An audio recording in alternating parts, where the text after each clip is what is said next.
Hello guys, स्वागत है को नए व्लॉग में। Back to our channel.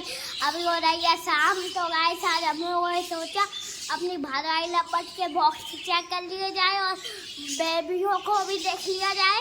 तो मैं देखा जो सबसे पहले बेबी निकला था बड़ा वाला, वो देखिए आज इतना बड़ा हो गया है।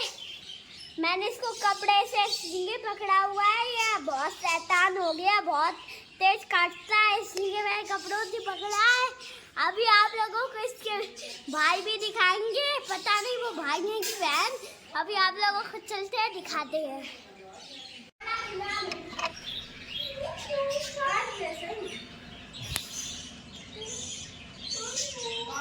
तो ये देखिए उस बड़े बेबी को हम लोगों ने रख के उसके भाई बहन निकाल लिए, पता नहीं कौन है। ये देखिए इसको मैं हाथ में इसलिए नहीं पकड़ लिया क्योंकि ये टू है।